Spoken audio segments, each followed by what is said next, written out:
Good evening everyone, কেমন আছো তোমরা সবাই? এই দেখো রেডি হয়ে পড়েছি, বিয়ে বাড়িতে যাচ্ছি। আমাকে কেমন লাগছে কমেন্টে জানিও সবাই।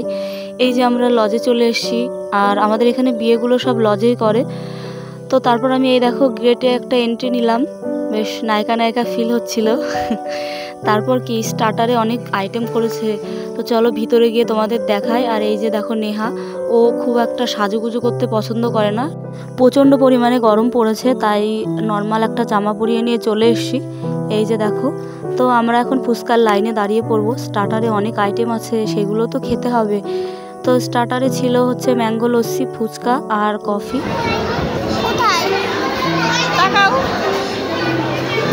এত চিন্তা কিসের? বরের ছবি তুলছি, বর বুঝতেই পারিনি। আর এই যে সব ফুচকা খেতে দাঁড়িয়ে পড়েছে, নেহাও ফুচকা খাচ্ছে ওর কাকিমণিদের সঙ্গে। আর আমি একটু কফি খেলাম, 1 কাপ অলরেডি খাওয়া হয়ে গেছে। আর এই পেছনে আমার ছোট দাওর, আর এটা হচ্ছে আমার ভাগ্নে, বড় ভাগ্নে। আমিও দুটো ফুচকা খেয়ে নিয়েছিলাম, সেটাও তোমাদের দেখাইনি।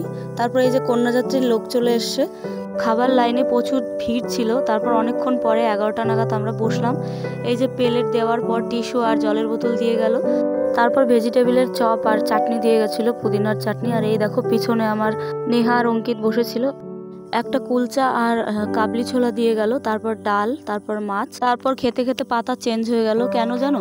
আমি জল খাচ্ছিলাম, ওই মুহূর্তে আমার পাতে মাটন দিয়ে গেছিলো। তো আমি মাটন খাই না, তো আমার সঙ্গে এরকমই হয়।